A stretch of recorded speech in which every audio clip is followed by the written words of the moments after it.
억만장자는 한 가난한 어린 소녀를 시험하기 위해 자신의 한도 없는 신용카드를 건넸습니다. 그는 소녀가 장난감이나 사탕을 살 것이라고 예상했습니다. 하지만 소녀가 실제로 무엇을 샀는지 본 순간 그의 심장은 완전히 무너져 내렸습니다. 이야기를 시작합니다. 김도윤은 검은색 고급 세단에서 내려 서울 도심의 번잡한 인도를 걸으며 이탈리아 실크 넥타이를 매만졌습니다. 35살의 그는 15조 원 가치의 기술 제국을 이끌고 있었습니다. 하지만 오늘따라 왠지 마음이 공허했습니다. 11월에 찬바람이 비싼 코트를 파고들었습니다. 그는 지난 3년 동안 매일 아침 걸었던 길을 따라 단골 커피숍으로 향했습니다. 그때 소녀를 보았습니다. 낡은 은행 건물 벽에 기대어 웅크리고 있는 작은 아이였습니다. 소녀는 낡은 보라색 재킷을 입고 있었습니다. 고작 7살 정도로 보였고 헝클어진 갈색 머리와 나이에 비해 너무나 많은 지혜를 담은 눈을 가지고 있었습니다. 소녀의 작은 손에는 배고파요 도와주세요라고 적힌 판지 표지판이 들려 있었습니다. 도윤은 지난 수년간 수백 명의 노숙자를 지나쳐 왔습니다. 항상 너무 바쁘고 중요한 일들이 많아 멈춰 서지 않았습니다. 하지만 이 어린 소녀는 그의 발걸음을 늦추게 했고 결국 완전히 멈춰 서게 만들었습니다. 아마도 다른 사람들처럼 절박한 눈빛으로 그를 올려다보지 않았기 때문일지도 모릅니다. 대신 소녀는 조용히 앉아 자신의 작은 고통 속에서도 품위를 지키고 있었습니다. 얘야, 이름이 뭐니? 도윤은 소녀의 눈높이에 맞춰 무릎을 굽히며 물었습니다. 소녀는 깜짝 놀라 고개를 들었습니다. 할인이요. 소녀는 도시의 소음에 묻힐 듯 작은 목소리로 속삭였습니다. 할인이라니 참 예쁜 이름이구나. 도윤은 먼지 묻은 소녀의 얼굴을 살폈습니다. 그 얼굴에는 자신이 오래전 잃어버린 순수함이 담겨 있었습니다. 여기 혼자 있니? 소녀는 표지판을 더 꽉 쥐며 고개를 끄덕였습니다. 위탁무 아주머니가 돈을 벌어오지 않으면 다른 곳으로 가라고 하셨어요. 그 말은 도윤에게 물리적인 충격처럼 다가왔습니다. 어떻게 아이를 거리로 내몰 수 있단 말인가. 그 순간 그의 머릿속에 자선이 아닌 시험이라는 아이디어가 떠올랐습니다. 그는 이 아이가 무한한 힘과 자원을 갖게 되었을 때 무엇을 할지 보고 싶었습니다. 그의 주변 사람들처럼 탐욕스럽고 이기적으로 변할까요? 도윤은 지갑에서 한도 없는 블랙 신용카드를 꺼냈습니다. 돈으로 살 수 있는 것은 무엇이든 살 수 있는 카드였습니다. 할인은 매끄러운 금속 카드를 보고 눈이 휘둥그레졌습니다. 할인아, 이걸 네가 가졌으면 좋겠구나. 도윤은 소녀의 작은 손바닥에 카드를 올려두며 말했습니다. 이걸로 네가 원하는 건 뭐든지 살 수 있단다. 정말 뭐든지 말이야. 소녀의 손가락이 떨렸습니다. 하지만 아저씨, 이해가 안 돼요. 이건 제 것이 아니에요. 이제 내 것이란다. 네가 가장 좋다고 생각하는 방식으로 사용하렴. 도윤은 설명할 수 없는 감정으로 가슴이 뛰는 것을 느끼며 일어섰습니다. 이 길로 2블록만 가면 쇼핑몰이 있단다. 그 카드는 어디서든 사용할 수 있어 하리니. 더 항의하기도 전에 도윤은 자리를 떴습니다. 하지만 멀리 가지는 않았습니다. 그는 길 건너편 커피숍으로 들어가 창가에 자리를 잡았습니다. 그는 휴대폰을 꺼내 쇼핑몰의 보안 카메라에 접속했습니다. 그 쇼핑몰의 지분을 가진 회사의 소유주였기에 가능한 일이었습니다. 이제 벌어질 일은 인간 본성에 대한 그의 냉소적인 견해를 확인시켜주거나 혹은 세상에 대해 그가 알고 있던 모든 것을 바꿔놓을 것입니다. 할인이 두 손으로 카드를 꼭 쥔 채 일어서는 모습을 보며 도윤은 숨을 멈췄습니다. 수년 만에 처음으로 그는 타인의 행동에 진심으로 관심을 갖게 되었습니다. 할인은 떨리는 손에 든 신비로운 검은색 카드를 응시하며 천천히 쇼핑몰을 향해 걸었습니다. 그 카드의 무게는 지금까지 그녀가 들었던 그 어떤 것보다 무겁게 느껴졌습니다. 비싼 양복을 입은 직장인들 명품 가방을 든 여성들, 휴대폰을 보며 웃는 10대들이 그녀를 스쳐 지나갔지만 그녀는 거의 알아채지 못했습니다. 그녀의 마음은 가능성과 공포로 어지러웠습니다. 한강 쇼핑몰의 유리문이 열리고 할인은 창문을 통해서만 보던 세상으로 들어섰습니다. 밝은 조명이 모든 것을 반짝이게 했습니다. 깨끗한 대리석 바닥에 자신의 작은 모습이 비쳤고 갓 구운 빵 냄새에 배에서 소리가 크게나 부끄러워졌습니다. 박 여사가 실수로 컵을 깼다고 소리를 지른 이후 이틀 동안 아무것도 먹지 못한 상태였습니다. 길 건너 커피숍에서 도유는 떨리는 손가락으로 휴대폰의 보안 영상을 확인했습니다. 첫 번째 카메라는 입구에 서서 북적이는 인파에 압도된 할인을 보여주었습니다. 보안 요원이 그녀를 발견하고 다가오기 시작했습니다. 아마도 길을 잃은 아이나 좀도둑이라고 생각했을 것입니다. 두 번째 카메라는 거대한 장난감 가게 앞을 천천히 지나가는 할인을 포착했습니다. 인형과 게임기 인형들이 가득한 진열대를 보며 소녀의 눈이 커졌습니다. 전자공룡 인형이 살아 움직이자 깜짝 놀라 뒤로 물러나기도 했습니다. 잠시 동안 그녀는 유리창에 얼굴을 대고 안에서 부모님에게 장난감을 사달라고 조르는 다른 아이들을 지켜보았습니다. 세 번째 카메라는 전자제품 매장 앞에 멈춰선 그녀를 보여주었습니다. 대부분의 아이가 갖고 싶어할 태블릿과 게임기들을 바라보았습니다. 판매원이 남루한 차림의 그녀를 보고 짜증 섞인 표정으로 다가오자 할인은 재빨리 자리를 피했습니다. 하지만 할인은 계속 걸었습니다. 목적지가 어디인지 알 수 없었습니다. 얘야 어디로 가는 거니? 도유는 식어가는 커피잔을 쥔 채 혼잣말을 했습니다. 커피숍의 다른 손님들이 휴대폰에 집중하는 그를 쳐다보았지만 그는 상관하지 않았습니다. 이 작은 아이가 인생의 첫 번째 진짜 선택을 내리는 과정을 지켜보는 것 외에는 세상의 그 어떤 것도 중요하지 않았습니다. 소녀는 식품점 앞에 멈췄습니다. 보안 영상을 통해 도유는 할인이 고객 서비스 데스크로 다가가는 것을 보았습니다. 작은 손으로 검은색 카드를 생명줄처럼 쥐고 있었습니다. 분홍색 머리에 피어싱을 한 16살쯤 되어 보이는 점원은 짜증 섞인 표정으로 그녀를 내려다보았습니다. 도와줄까 점원은 껌을 씹으며 시계를 확인했습니다. 할인은 두 손으로 검은색 카드를 들어 올렸고 목소리는 속삭임에 가까웠습니다. 언니, 이걸로 음식을 살 수 있나요? 친절한 아저씨가 뭐든지 살 수 있다고 하셨는데 이런 카드는 처음 써봐서요. 점원이 블랙카드를 본 순간 눈이 크게 떠졌습니다. 그녀의 태도는 짜증에서 충격으로 순식간에 바뀌었습니다. 아마도 실물로 본 것은 처음이었을 것입니다. 이 카드는 1년에 수억 원을 쓰는 초부 유축만을 위한 것이었습니다. 아, 네. 그럼요. 꼬마야, 이 카드는 어디서든 쓸 수 있단다.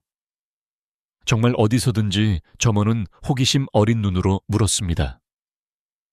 그런데 이건 어디서 났니? 친절한 아저씨가 주셨어요. 할인은 간단히 대답하고는 모든 것을 바꿀 질문을 던졌습니다. 많은 사람을 위한 음식을 사려면 어떻게 해야 하는지 도와주실 수 있나요? 도유는 신문을 읽던 남성과 부딪힐 뻔하며 커피숍을 달려 나갔습니다. 그는 무한한 구매력을 가진 이 놀라운 아이가 무엇을 하는지 직접 눈으로 확인해야 했습니다. 그는 식품점 입구 근처 잡지 진열대 뒤에 숨어 할인과 직원의 대화를 들었습니다. 할인은 먼저 빵 코너로 향했습니다. 그녀는 무작위로 짚지 않았습니다. 가격을 비교하고 라벨을 읽으며 신중하게 선택했습니다.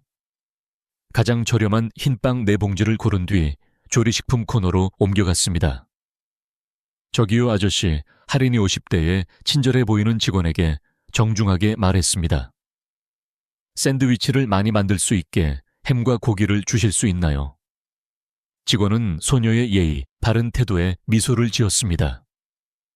샌드위치를 몇 개나 만들 거니 얘야 하리는 손가락으로 숫자를 세며 고민했습니다. 아마도 20개요 밖에는 집이 없어서 배고픈 사람들이 아주 많거든요. 모두가 충분히 먹을 수 있게 하고 싶어요. 잠시 멈춘 뒤 그녀가 덧붙였습니다. 그리고 고기를 두껍게 썰어 주실 수 있나요? 정말 배가 고플 때는 얇은 샌드위치는 별로 도움이 안 되거든요. 도윤은 가슴이 조여오는 것을 느꼈습니다. 정말 배가 고플 때라는 말은 이 아이의 경험에서 나온 것이었습니다. 직원의 표정이 완전히 부드러워졌습니다. 알겠단다 얘야. 가장 좋은 고기로 줄게 하지만 가격은 일반 고기 가격으로 계산하고 양도 넉넉히 주마. 정말 친절하시네요, 아저씨. 하지만 그러지 않으셔도 돼요. 할인이 진지하게 대답했습니다. 아저씨가 이 카드를 주시면서 뭐든지 살 수 있다고 하셨거든요. 좋은 음식에는 정당한 가격을 지불해야 한다고 생각해요. 도윤의 손에서 커피잔이 미끄러져 바닥에 떨어지며 산산조각이 났습니다. 다른 손님들이 쳐다보았지만 그는 알아채지 못했습니다. 그의 눈은 눈앞의 장면에 고정되어 있었습니다. 7살짜리 아이가 성인 남성에게 정직과 공정에 대해 가르쳐주고 있었습니다. 하리는 사명감을 가진 사람처럼 쇼핑을 계속했습니다. 땅콩버터와 잼을 담고 수프 코너에 멈췄습니다. 도윤은 그녀가 라벨을 꼼꼼히 읽으며 가장 싸기보다는 가장 영양가 있고 든든한 옵션을 선택하는 것을 지켜보았습니다.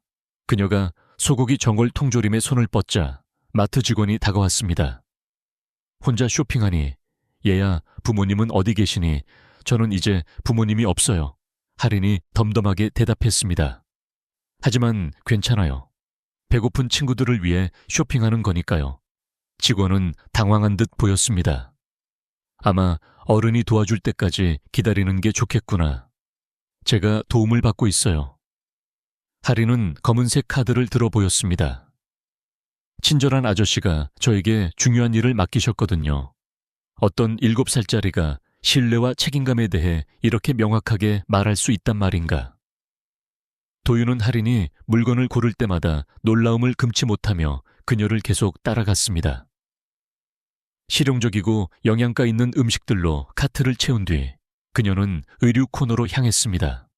하지만 아동복이 아닌 성인복 코너로 곧장 갔습니다. 저기요, 아주머니 할인이 판매원에게 물었습니다. 따뜻한 양말 있나요? 밖에서 잠을 자야 할 때 발을 따뜻하게 해줄 아주 두꺼운 거요. 30대의 친절한 판매원이 할인의 눈높이에 맞춰 무릎을 굽혔습니다. 얘야, 특별한 분들에게 선물할 거니 따뜻하게 잘 곳이 없는 많은 사람을 위한 거예요. 할인이 설명했습니다. 그리고 장갑도 필요할 것 같아요. 날씨가 추워지면 손이 아프거든요. 도윤은 판매원이 할인을 도와 내복 양말과 따뜻한 장갑, 그리고 니트 모자들을 고르는 것을 지켜보았습니다. 할인이 각 물건이 왜 필요한지 설명할 때마다 판매원의 눈에는 눈물이 맺혔습니다. 이게 전분이 얘야 할인이 가득 찬 카트를 끌고 계산대로 가자 계산원이 다정하게 물었습니다. 할인은 매장을 한 번 더 둘러보고 손에 든 검은색 카드를 보았습니다. 물건을 더 사도 되나요? 아저씨가 뭐든지 살 수 있다고 하셨거든요. 이 카드는 한도가 없단다. 얘야, 내 마음이 원하는 건 뭐든지 살 수 있어. 도윤은 긴장하며 생각했습니다. 이제 아이답게 장난감이나 사탕을 사겠지. 하지만 할인은 또다시 그를 놀라게 했습니다. 흔들면 따뜻해지는 손난로도 살 수 있나요? 그리고 다친 사람들을 위한 밴드와 약도 필요해요. 잠시 생각하더니 덧붙였습니다. 아, 그리고 작은 샴푸통도 살 수 있을까요? 제 친구들 중에 오랫동안 머리를 못 감은 사람들이 있거든요. 계산원의 표정은 사무적인 친절함에서 진심 어린 감동으로 바뀌었습니다. 당연하지. 얘야, 내가 찾는 걸 도와주마. 도유는 할인이 세면도구와 구급용품 그리고 편의용품들로 카트를 채우는 것을 경이롭게 지켜보았습니다. 자신을 위한 것은 하나도 없었고 모든 것이 타인을 위한 것이었습니다. 계산을 마쳤을 때 총액은 85만 원이 넘었습니다. 정말 이 물건들을 다 사는 게 맞니? 계산원이 조심스럽게 물었습니다. 아주 큰 돈이란다 하리는 엄숙하게 고개를 끄덕였습니다. 엄마가 항상 말씀하셨어요. 돈은 사람들을 돕는 데 쓰지 않으면 그냥 종이일 뿐이라고요. 저는 사람들을 돕고 싶어요. 할인이 많은 봉투를 들고 쩔쩔매자 마트 직원들이 목적지까지 옮겨주겠다고 제안했습니다. 그녀는 예의 바르게 도움을 수락했고 어른스러운 자신감으로 출구를 가리켰습니다. 도유는 밖으로 향하는 작은 행렬을 뒤따라갔습니다. 그의 세계관은 한 걸음마다 균열이 가고 있었습니다. 부와 특권 속에서 살아온 35 평생 무한한 힘이 주어졌을 때 자신보다 타인을 먼저 생각하는 사람을 본 적이 없었습니다. 할인의 첫 번째 목적지는 버스 정류장 근처에서 신문지를 덮고 앉아있던 할아버지였습니다. 저기요. 할아버지 그녀가 정중하게 다가갔습니다. 얘야, 배가 고프니 나 같은 노인네는 걱정하지 않아도 된단다.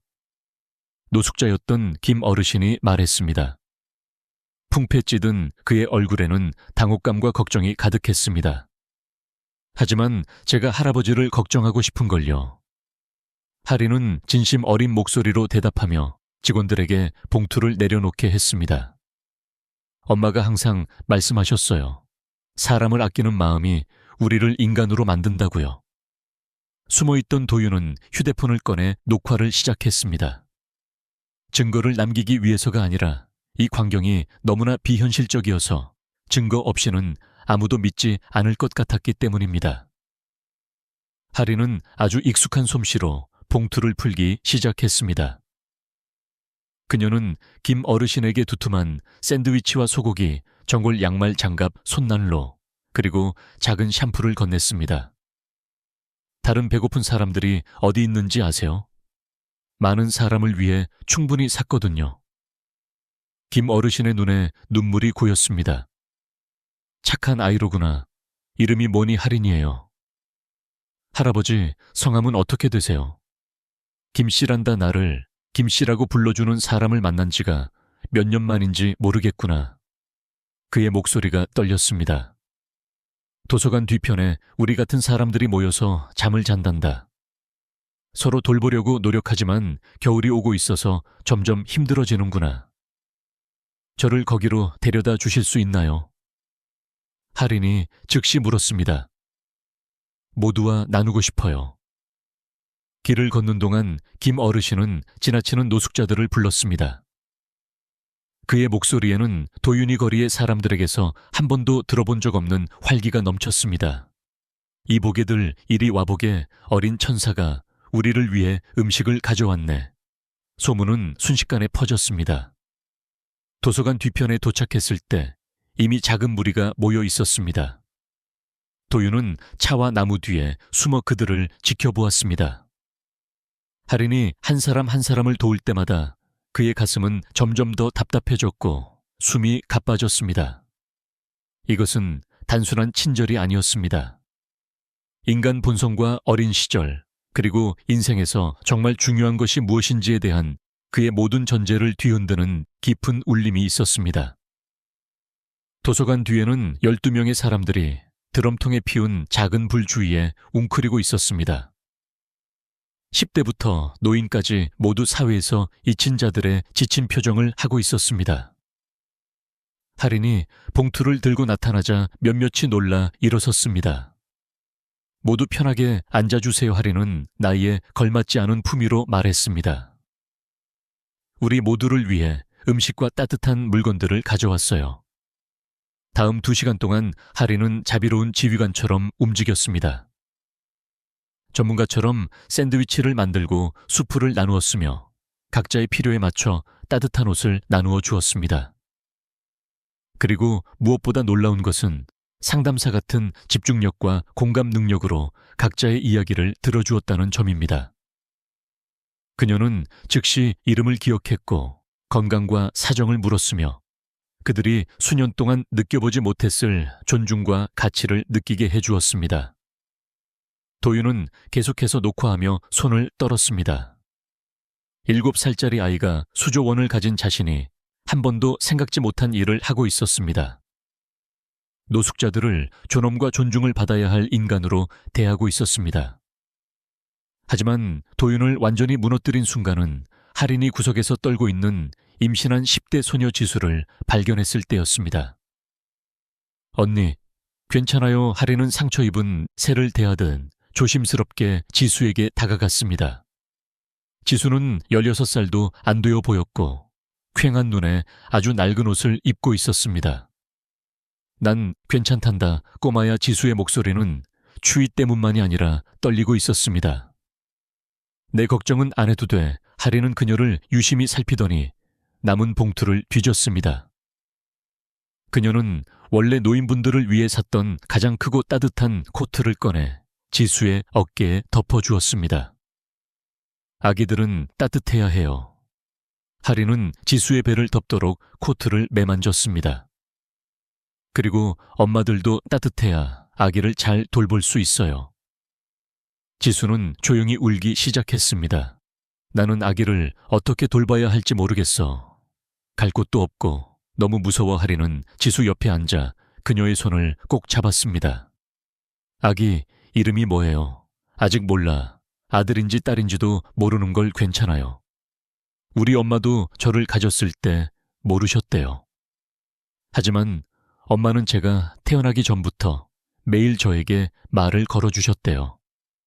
아기들은 사랑을 들을 수 있다고 하셨어요. 지수의 눈물이 더 굵어졌습니다. 너희 어머니는 참 특별한 분이셨나 보구나. 맞아요. 지금은 하늘나라에 계시지만 사랑이 세상에서 가장 중요하다는 걸 가르쳐 주셨어요. 할인의 목소리가 단단해졌습니다.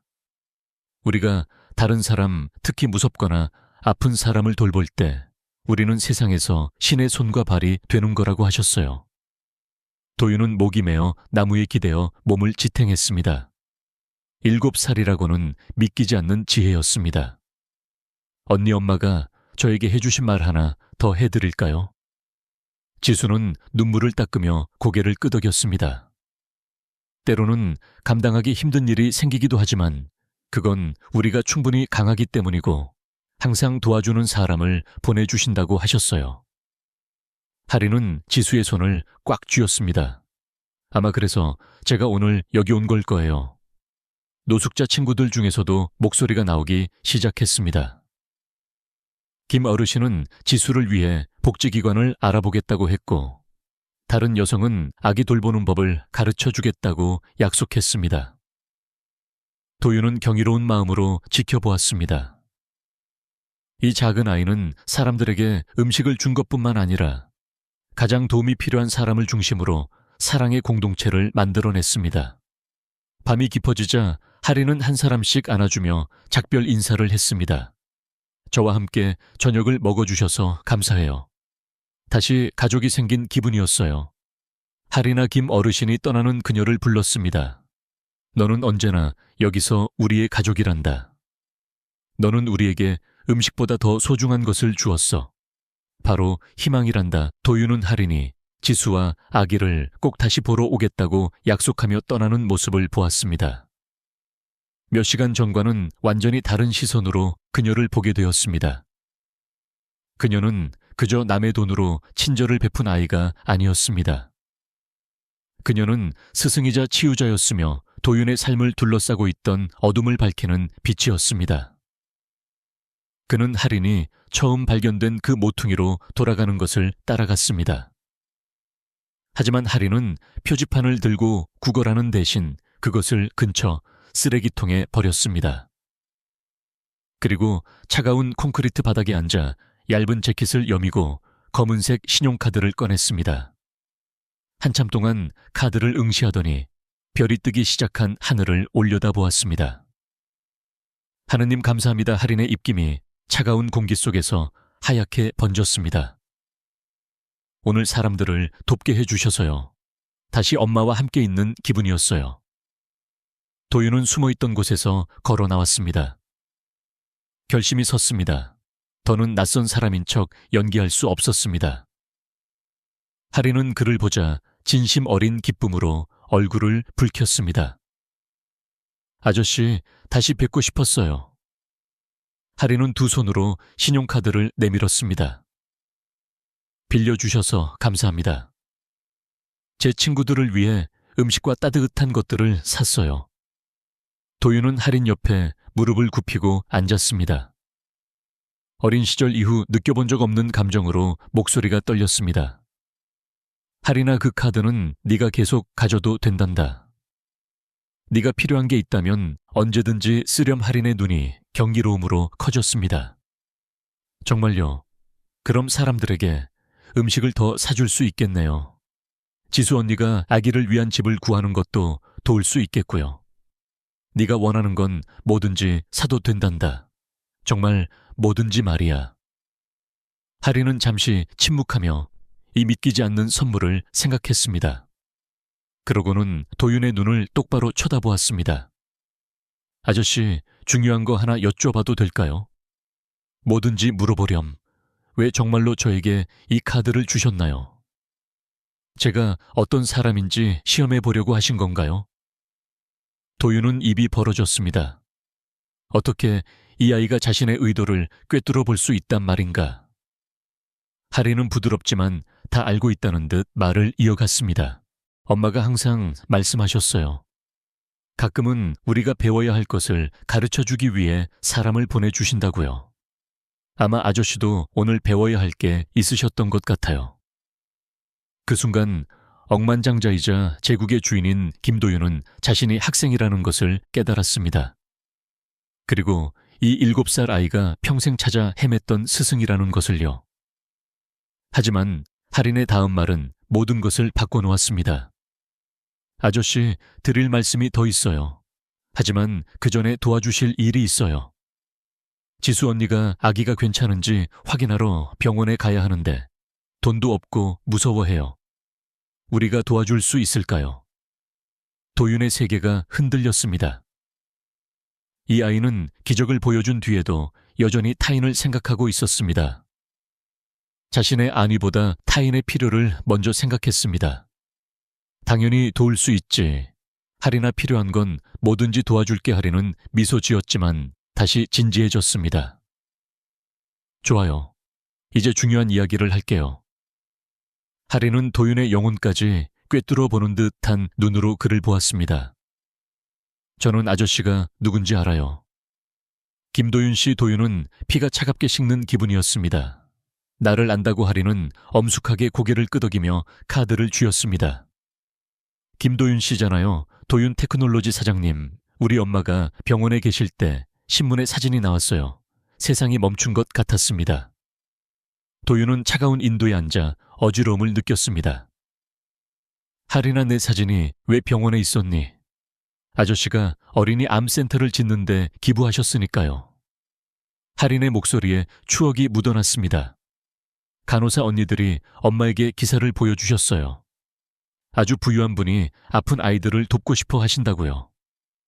도윤은 목이 메었습니다. 그 기부를 기억합니다. 세금 혜택과 홍보를 위해 내놓은 600억 원이었습니다.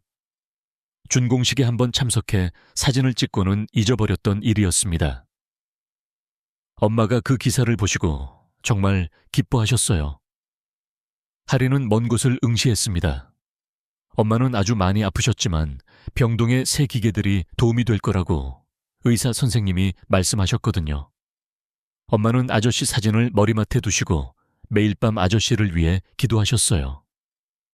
나를 위해 기도하셨다고 도윤의 목소리는 속삭임에 가까웠습니다. 매일 밤 하셨어요. 아이들을 돕는 사람은 좋은 마음을 가졌을 거라고 하지만 부자들은 가끔 너무 슬프고 외로울 거라고 하셨어요. 그래서 하느님이 아저씨에게 진심으로 사랑해줄 친구와 가족을 보내주시길 기도하셨어요. 하리는 도윤의 얼굴을 살폈습니다. 엄마 말이 맞죠? 아저씨는 외로우시잖아요. 그 질문은 도윤에게 큰 충격이었습니다. 성공 가도를 달리며 수많은 직원과 사업 파트너들에 둘러싸여 있었지만 누군가 그에게 외로움을 물어본 적은 없었습니다. 누군가 그를 아껴주며 그런 질문을 던진 적도 없었습니다. 그래, 도윤은 긁히는 듯한 목소리로 고백했습니다. 나는 아주 외롭단다 하리는 망설임 없이 도윤의 목을 끌어안았습니다. 이제 더는 외로워하지 마세요, 아저씨. 하느님이 저를 아저씨의 친구로 보내주셨으니까요. 도윤은 이 작고 강한 아이를 안고 35년 동안 쌓아 올린 벽이 무너지는 것을 느꼈습니다. 마지막으로 울어본 게 언제였던가, 조건 없는 수용을 느껴본 게 언제였던가. 하리나 내 어머니는 정말 대단한 분이셨구나. 맞아요. 엄마는 항상 모든 인연에는 이유가 있다고 하셨어요. 지금은 이해하지 못해도요. 하리는 물러나 그를 진지하게 보았습니다. 아마 하느님이 오늘 밤 아저씨를 제 삶에 보내주신 건 사랑이 어떤 느낌인지 기억하게 하시기 위해서인 것 같아요. 그리고 저를 보내주신 건 세상에 여전히 좋은 사람이 있다는 걸 제가 기억하게 하시려는 거고요. 도윤은 가슴속에서 근본적인 변화를 느꼈습니다. 이 지혜롭고 자비로운 아이는 그가 배운 그 어떤 지식보다 큰 진리를 말하고 있었습니다. 하리나 오늘 밤은 어디서 자니? 하린의 얼굴에 슬픔이 서렸습니다. 박 여사 아주머니가 돈을 가져오지 않으면 돌아오지 말라고 하셨어요. 날씨가 추워지면 보통 안전한 건물 입구를 찾아서 자요. 이 아이가 거리에서 잠을 자야 한다는 생각은 견딜 수 없었습니다. 그런 일은 없을 거야. 오늘 밤도 앞으로도 절대 하지만 아저씨, 저는 갈 곳이 없어요. 도윤은 신뢰 가득한 하린의 눈을 보며 두 사람의 운명을 바꿀 결정을 내렸습니다. 아니, 있단다. 이제 우리 집으로 가자. 도윤의 펜트하우스는 서울에서 가장 독점적인 건물의 꼭대기 층이었습니다. 전용 엘리베이터가 열리자 하리는 숨을 들이켰습니다. 바닥에서 천장까지 이어진 통창으로 도시의 불빛이 보였습니다. 수십억 원 가치의 예술품들이 벽에 걸려 있었고 대리석 바닥은 조명빛을 반사하고 있었습니다. 아저씨, 집이 궁전 같아요. 하지만 하린이 집을 둘러보는 동안 도윤은 그녀의 시선으로 집을 바라보며 수치심을 느꼈습니다. 화려했지만 집은 차갑고 메말라 있었습니다. 가족 사진도 개인적인 흔적도 없었습니다. 배고프니 도윤은 비어있는 냉장고를 열며 물었습니다. 조금요. 그런데 아저씨 지수 언니는요, 도와준다고 약속하셨잖아요. 도윤은 하린의 과거 이야기를 듣느라 잠시 잊고 있었습니다. 내 말이 맞다. 지금 바로 전화를 하마. 다음 1시간 동안 도윤은 사장다운 솜씨로 일을 처리했습니다. 의료진을 보내 지수를 최고의 대학병원으로 이송하게 했고 2년간 월세가 지불된 풀옵션 아파트를 확보했습니다. 직업교육과 지속적인 의료 서비스도 마련했습니다. 전화를 마쳤을 때 그는 한 명의 10대를 위해 평범한 사람의 평생 수입보다 많은 돈을 썼습니다. 하린은 경이로운 눈으로 그를 지켜보았습니다. 전화만으로 정말 이 모든 걸 하실 수 있군요. 돈과 인맥이 있으면 많은 문제를 해결할 수 있단다 하지만 이런 식으로는 처음 써보는구나. 왜요? 간단한 질문이 공중에 머물렀습니다. 왜 안 했던가? 그는 평생 사람들을 도울 힘이 있었지만 제국을 건설하는 데만 집중했고 자선은 세금 감면이나 홍보를 위한 것으로만 여겼습니다. 글쎄다, 아마 진정한 친절이 무엇인지 보여준 사람이 없었기 때문일 거야. 하린은 현명하게 고개를 끄덕였습니다. 엄마가 가끔은 선생님이 필요하다고 하셨어요. 아마 제가 아저씨에게 사람 돕는 법을 가르쳐주러 온 것 같아요. 그럼 아저씨는 저에게 무엇을 가르쳐 주실 건가요? 도윤은 이 아이에게 무엇을 가르쳐 줄 수 있을지 알 수 없었습니다. 그때 인터폰이 울렸습니다. 아동보호기관에서 온 여성이 하린이라는 아이를 찾고 있다는 내용이었습니다. 도윤의 피가 얼어붙었습니다. 내가 내려가겠다고 전해주게. 무슨 일이에요, 아저씨? 누군가 너를 찾으러 왔구나 아마. 박 여사가 신고한 모양이다. 도윤은 할인의 눈높이에 맞춰 말했습니다. 할인아, 이것만은 알아줘. 내가 너를 어디로 보내거나 다치게 두지 않을 거야. 나를 믿니? 할인은 깊은 눈으로 그를 보았습니다. 네, 아저씨 믿어요. 엘리베이터를 타고 내려가며 도윤은 법적인 가능성을 검토했습니다. 변호사, 영향력, 자원 모든 것을 동원할 것입니다. 하지만 로비에서 굳은 표정의 여성과 경찰 2명을 본 순간 돈으로 해결되지 않을 문제라는 것을 직감했습니다. 김도윤 씨 최 팀장이 앞으로 나오며 말했습니다. 아동보호기관의 최 팀장입니다. 성인 남성이 동반자 없는 미성년자를 거리에서 데려갔다는 제보를 받았습니다. 아이에게서 물러나 주십시오. 오해가 있습니다. 도윤이 시작했지만 최 팀장은 손을 들어 제지했습니다. 이 일을 15년간 해왔습니다. 온갖 변명과 이야기를 다 들어봤죠. 노수가동이 아무 일 없이 억만장자의 펜트하우스에 있을 수는 없습니다.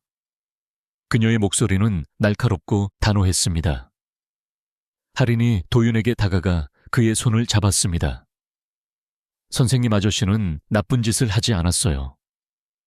제가 다른 사람들을 돕는 걸 도와주셨고 지금도 저를 도와주고 계세요. 얘야, 어른들은 가끔 아이들을 돕는 척하면서 그렇지 않을 때가 있단다.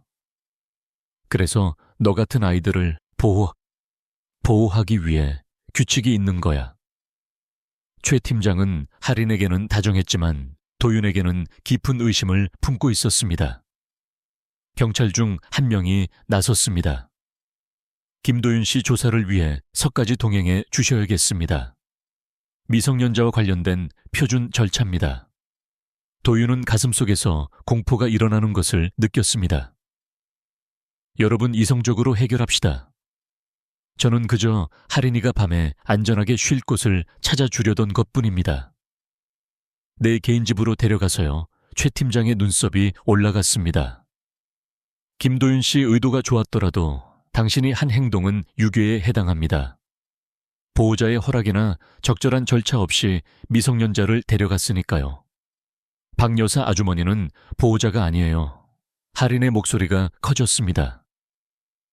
저를 싫어해서 돈 안 가져오면 오지 말라고 하셨단 말이에요.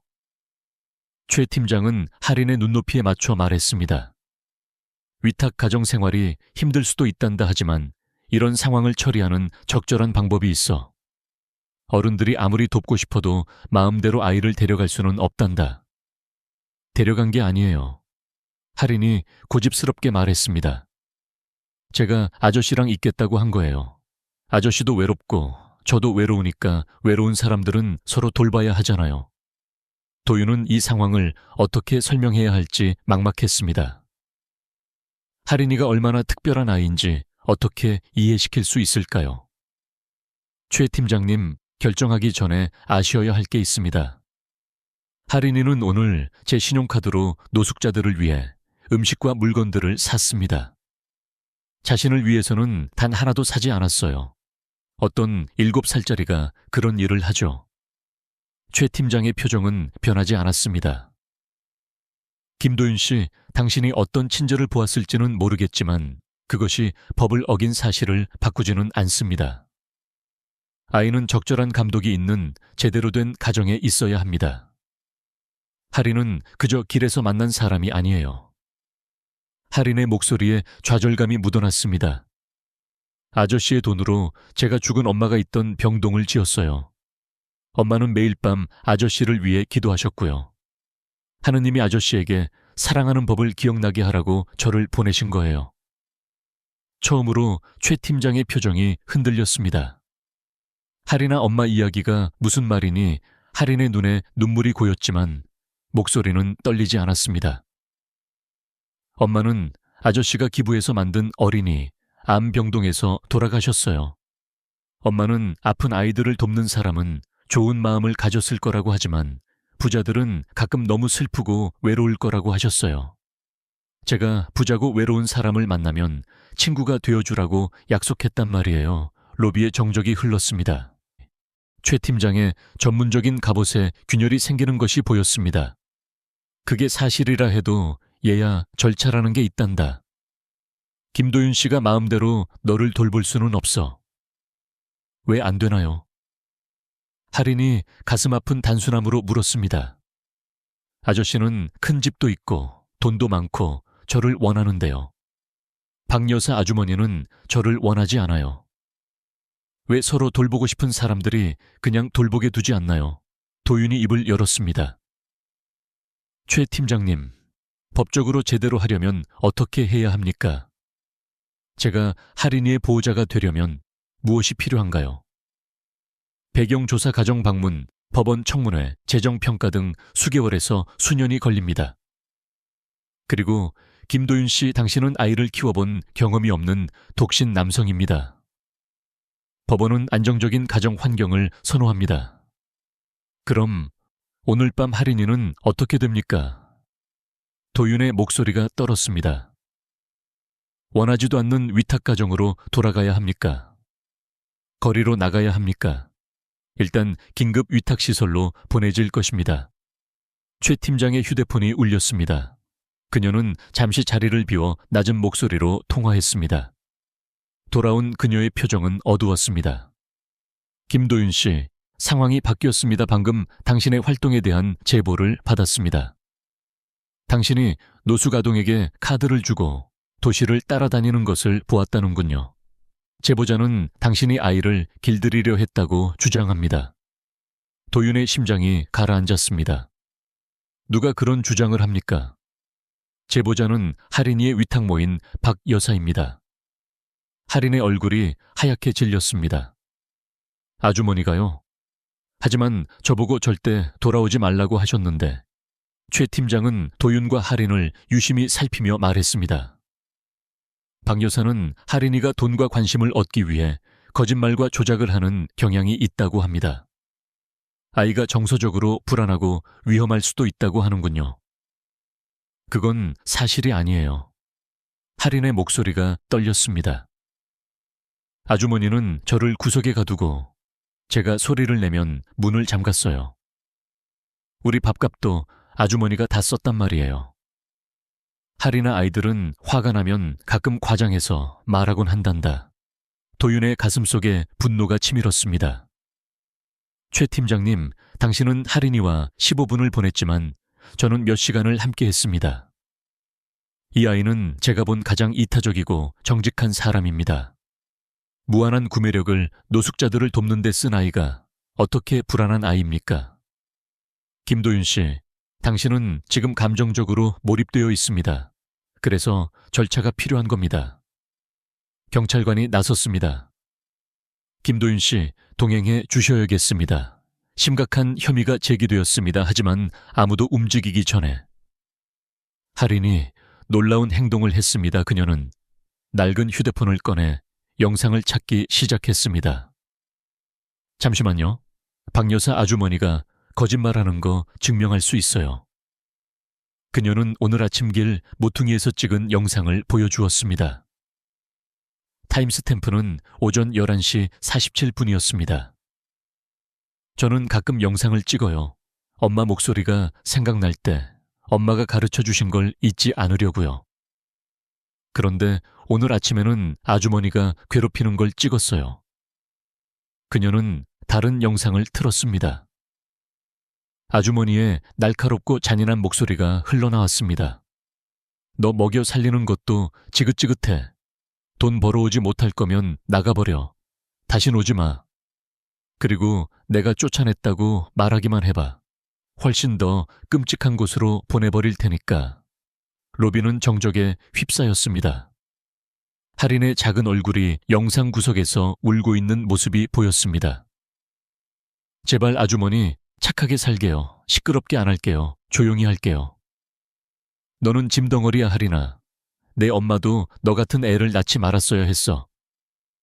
이제 국가에서 다른 멍청한 사람을 찾을 때까지 내가 너를 떠맡아야 하잖아. 최 팀장의 얼굴이 창백해졌습니다. 할인아, 박 여사가 언제부터 이렇게 말했니? 엄마 돌아가시고 아주머니 집에 간 뒤로 8개월 동안 계속 그랬어요. 아주머니는 국가에서 주는 지원금 때문에 저를 맡았지만 제가 너무 많이 먹고 돈이 많이 든다고 하셨어요. 도윤은 무릎을 굽혀 할인을 안았습니다. 왜 진작 영상 이야기를 하지 않았니? 어른들은 아이들이 어른에 대해 나쁜 말을 하면 잘 믿어주지 않으니까요. 과장한다고 생각하시잖아요. 할인은 지친 눈으로 최 팀장을 보았습니다. 이제 제가 거짓말한다고 하실 수 없겠죠. 최 팀장은 한참 동안 말을 잇지 못했습니다. 할인아, 이런 영상이 더 있니?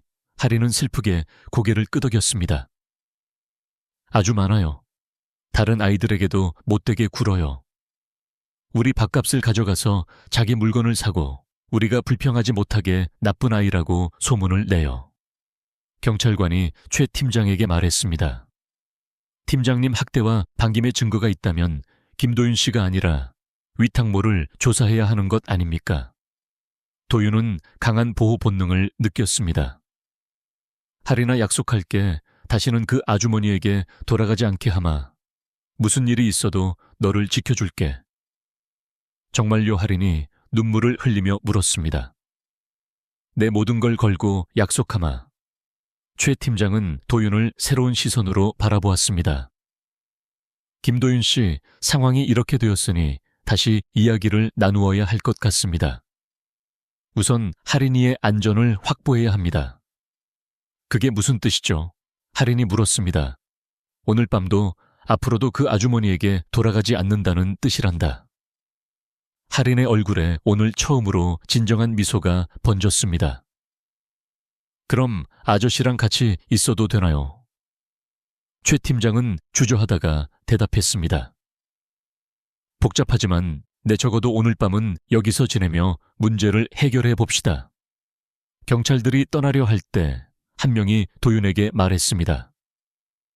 사장님, 이 아이가 오늘 한 일을 저희 부서 사람들도 다 알고 있습니다.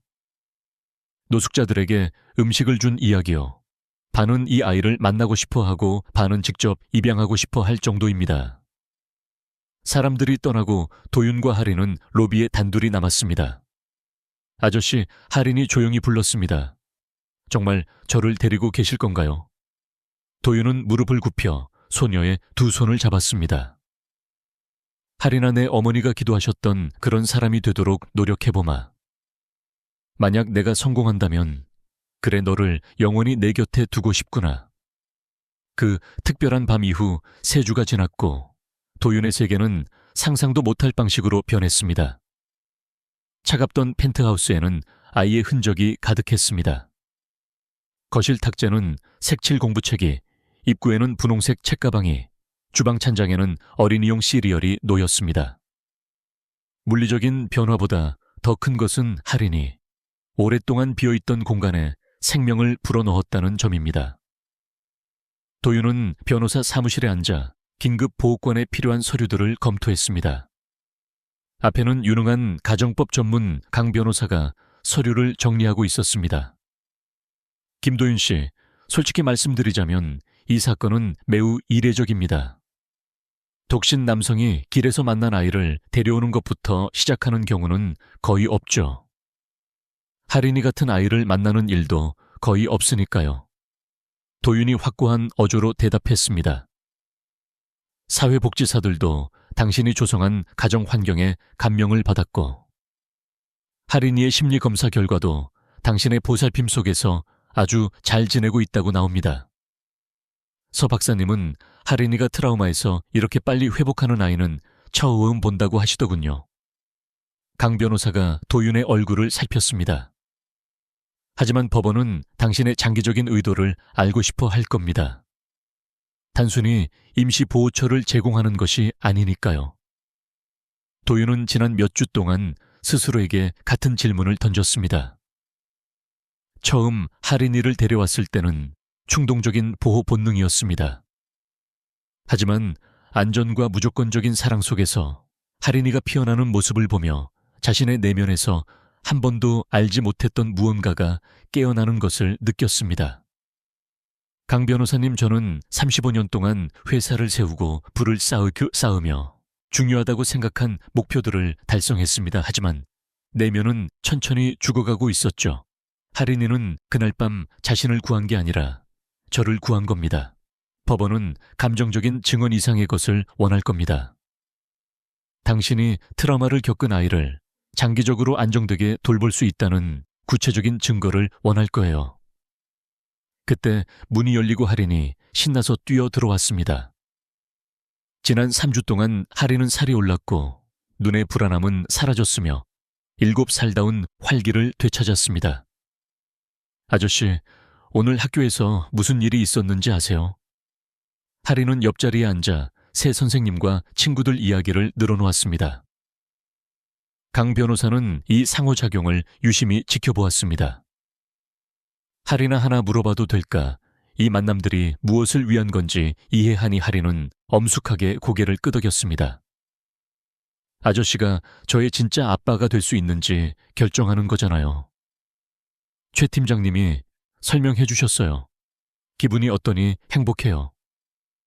할인이 간단히 대답했습니다. 아저씨는 우리 엄마처럼 저를 돌봐주세요. 책도 읽어주시고 채소도 먹게 하시고 배고픈 꿈을 꾸면 옆에 있어 주세요. 도윤은 가슴이 뭉클해졌습니다. 3주 만에 이 아이는 도윤이 평생 배운 것보다 더 많은 사랑을 가르쳐 주었습니다. 할인아, 어른들이 듣고 싶어 하는 말을 할 필요는 없단다. 내 진심을 말해주렴. 할인은 강 변호사를 똑바로 보았습니다. 우리 진짜 엄마가 돌아가실 때 하느님이 저를 돌봐줄 사람을 보내주실 거라고 하셨어요. 사랑해야 하니까 사랑하는 사람이 아니라 사랑하고 싶어서 사랑해주는 사람을 보면 알 수 있을 거라고 하셨죠. 아저씨는 저를 사랑하고 싶어서 사랑해 주시는 거예요. 그리고 아저씨는 좋은 마음을 가졌는데 그걸 쓰는 법을 잊으셨던 것뿐이에요. 제가 그걸 가르쳐 드리고 싶어요. 강 변호사는 할인의 말에 감동한 듯 서류에 메모했습니다. 김도윤 씨 박여사 사건에 대해서도 논의해야 합니다. 도윤의 표정이 어두워졌습니다. 아주머니는 방김과 재정 사기 혐의로 조사받고 있습니다. 할인이의 영상 덕분에 다른 아이들도 용기를 냈죠. 수년간 이어진 학대 패턴이 드러났습니다. 다른 아이들은 괜찮나요? 할인이 걱정스럽게 물었습니다. 더 좋은 가정으로 옮겨졌단다. 내 용기 덕분에 다른 아이들도 구한 거야. 도윤이 할인의 손을 잡았습니다. 정말 용감하구나. 할인한 엄마가 항상 잘못된 걸 보면 선택해야 한다고 하셨어요. 모르는 척할지 아니면 고치려고 노력할지 저는 고치고 싶었어요. 할인이 밖에서 놀러 나간 뒤 강 변호사가 진지하게 물었습니다. 김도윤 씨, 장기적으로 준비가 되셨습니까? 아이를 키우는 건 물질적인 지원 그 이상입니다. 할인이의 트라우마가 예상치 못한 방식으로 나타날 수도 있습니다. 돈으로 해결할 수 없는 도전들이 있을 겁니다. 도윤은 지난 3주를 생각했습니다. 가끔 할인이를 깨우는 악몽들, 다시 배고플까봐 음식을 숨기던 순간들, 어른들이 목소리를 높이면 움츠러들던 모습들. 하지만 그녀의 웃음소리와 통찰력, 그리고 자신의 삶을 통째로 바꿔놓은 그녀의 존재를 생각했습니다. 강 변호사님, 한 달 전에 저는 성공이 가장 큰 회사를 세우고 부를 쌓는 것이라고 생각했습니다. 하지만 할인이는 진정한 성공이 의미 있는 것을 만드는 것이라는 걸 가르쳐 주었습니다. 가족 사랑, 그리고 연결 말입니다. 저는 아빠가 될 준비가 된 게 아니라 아빠가 되어야만 합니다. 회사는요, 제가 일정을 조정했습니다. 이제 주 3일은 집에서 근무합니다. 여행을 대신할 경영진도 추가로 채용했죠. 가끔 할인이를 사무실에 데려가기도 하는데 직원들도 좋아합니다. 정말 큰 변화군요. 제 인생 최고의 변화입니다. 도윤은 결연하게 일어섰습니다. 변호사님, 무엇이든 하겠습니다. 입양하고 싶습니다. 단순히 보호자가 아니라 진짜 아빠가 되고 싶어요. 강 변호사는 고개를 끄덕였습니다. 긴 과정이 되겠지만 오늘 제가 본 모습이라면 충분히 가능성이 있습니다. 사무실을 나서며 할인이 다시 달려왔습니다. 아저씨, 오늘 도서관 친구들에게 가도 돼요. 지수 언니, 아기가 태어났대요. 가보고 싶어요. 도윤의 가슴이 벅차올랐습니다. 할인이는 안전하고 편안한 삶을 얻었음에도 여전히 도움이 필요한 사람들을 잊지 않았습니다. 당연하지 하리나 할인의 손을 잡고 사무실을 나오며 도윤은 그녀의 말이 맞았다는 것을 깨달았습니다.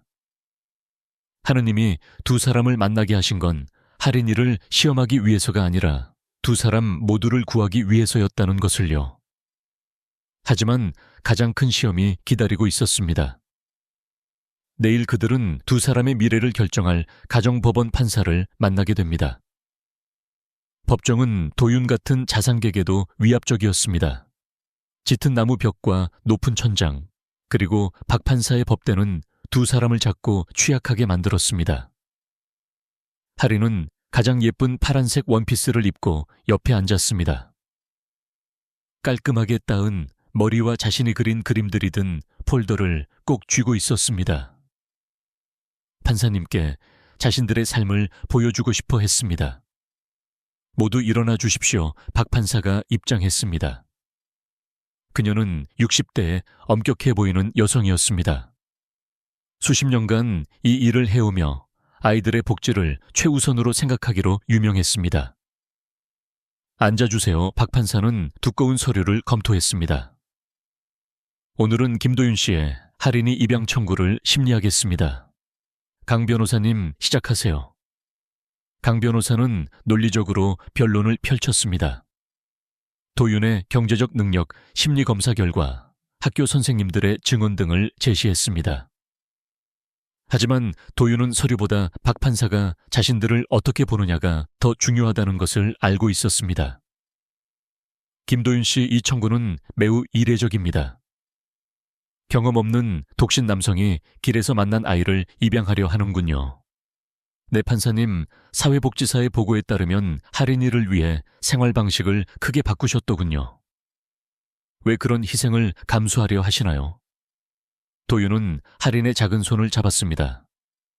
판사님, 저는 이것을 희생이라고 부르지 않습니다. 할인이를 만나기 전에. 저는 돈으로 살 수 있는 모든 것을 가졌지만 정말 소중한 것은 아무것도 없었습니다. 할인이는 저에게 성공과 가치의 차이를 가르쳐 주었습니다. 할인이에게 집이 필요한 게 아니라 제가 가족이 필요했던 겁니다. 박 판사는 메모를 하더니 할인에게 시선을 돌렸습니다. 할인아 판사님께 보여주고 싶은 게 있다고 들었단다. 할인은 조심스럽게 폴더를 열었습니다. 네 판사님, 지금 제 삶이 어떤지 보여드리려고 그림을 그렸어요. 그녀는 첫 번째 그림을 꺼냈습니다. 높은 건물 앞에 두 사람이 손을 잡고 있는 그림이었습니다. 이건 아저씨 집 앞에 있는 저랑 아저씨예요. 아저씨 집은 창문이 많아서 제 방에서 도시 전체가 다 보여요. 박 판사가 살짝 미소 지었습니다. 예쁜 그림이구나. 하리는 다른 그림을 꺼냈습니다. 이건 같이 책을 읽는 거예요. 아저씨는 일 때문에 힘들어도 매일 밤 저에게 이야기를 읽어주세요. 제가 고른 책을요, 하리는 요리하는 모습, 도서관 방문 숙제하는 모습 등 자신들의 일상을 보여주었습니다. 그리고 마지막 그림을 꺼냈을 때 도윤은 목이 메었습니다. 이건 학교에서 그린 가족나무예요. 하늘나라에서 우리를 지켜봐 주시는 엄마랑 땅에서 손을 잡고 있는 저랑 아저씨예요. 선생님이 가족은 모양이 달라도 진짜 가족이라고 하셨어요. 박 판사는 그림을 유심히 살폈습니다. 할이나 김도윤 씨가 너의 진짜 아빠가 되는 것에 대해 어떻게 생각하니? 할이는 아주 진지하게 대답했습니다. 판사님, 엄마가 돌아가실 때 하느님이 딱 맞는 시간에 사람을 보내주실 거라고 하셨어요. 사랑해야 해서가 아니라 사랑하고 싶어서 사랑해주는 사람을 보면 알 수 있을 거라고 하셨죠. 아저씨는 저를 사랑하고 싶어서 사랑해주시고 엄마처럼 저를 돌봐주세요. 채소도 먹게 하시고 숙제도 도와주시고 무서운 꿈을 꾸면 안아주세요. 그리고 무엇보다 엄마가 가르쳐 주신 것처럼 제가 다른 사람들을 돕게 해주세요. 다른 사람을 돕는다는 게 무슨 말이니? 지수 언니랑 아기를 매주 만나러 가요. 아저씨가 언니 대학 학비도 내주셔서 나중에 좋은 직업을 가질 수 있게 도와주셨어요. 그리고 매주 토요일에는 도서관 친구들에게 음식을 가져다 줘요. 아저씨네 회사에서는 집 없는 분들을 채용해서 스스로 일어설 수 있게 돕는 프로그램도 시작하셨고요. 도윤은 자부심을 느꼈습니다. 할인의 영향은 두 사람의 관계를 넘어 뻗어 나갔습니다. 그녀의 본보기에 영감을 받아 그는 회사의 일부를 개편하여 노숙인들에게 주거와 일자리를 제공하는 시스템을 만들었습니다. 박 판사가 도윤에게 물었습니다. 김도윤 씨 할인이는 어린 나이에 큰 상처를 입었습니다. 앞으로 자라면서 예상치 못한 어려움이 생길 수도 있습니다. 입양은 평생의 약속입니다. 감당하실 수 있겠습니까? 판사님, 3개월 전에 저는 부모란 물질적 안정과 교육 기회를 제공하는 사람이라고 생각했습니다. 하지만 할인이는 부모란 매일 사랑과 인내와 성실함으로 곁에 있어주는 사람이라는 걸 가르쳐 주었습니다. 어떤 어려움이 와도 우리는 함께 마주할 것입니다. 박 판사는 한참 동안 정적 속에서 서류와 두 사람을 번갈아 보았습니다. 마침내 그녀가 입을 열었습니다. 이 법대에서 수천 건의 입양 사례를 보았습니다. 진심 어린 사랑인지 아니면 의무감이나 다른 동기인지 저는 구별할 수 있습니다. 도윤은 숨을 멈췄습니다. 오늘 제 앞에 있는 것은 서로의 삶을 완전히 바꿔놓은 아이와 어른입니다. 할인아, 너의 지혜와 자비심은 어른보다 낫구나. 김도윤 씨 하나이의 필요에 맞춰 삶 전체를 재편한 당신의 헌신은 존경할 만합니다. 그녀가 의사봉을 들었습니다. 본 법원은 입양 청구를 승인합니다. 김도윤 씨는 이제부터 할인이의 부모로서 모든 권리와 책임을 갖습니다. 할인이의 이름은 오늘부터 김할인이 됩니다. 의사봉 소리가 자유의 종소리처럼 법정에 울려 퍼졌습니다. 할인은 도윤의 목을 껴안았고 두 사람은 기쁨의 눈물을 흘렸습니다. 지켜보던 사람들의 박수가 터져 나왔습니다. 아빠 할인이 이제 법적으로 영원해진 그 단어를 불렀습니다. 그래, 할인아, 엄마 말이 맞았구나. 하느님이 너를 돌봐줄 사람을 보내주셨고 나를 돌봐줄 너를 보내주셨어. 법원을 나서는 두 사람을 보며 도윤은 깨달았습니다. 진정한 부는 돈으로 계산되는 것이 아니라 우리가 닿은 사람들의 삶으로 측정된다는 것을요. 그날 밤 할인을 침대에 눕히며 도윤은 이 놀라운 여정을 되새겼습니다. 가난한 아이가 그에게 집으로 가는 길을 보여주었습니다.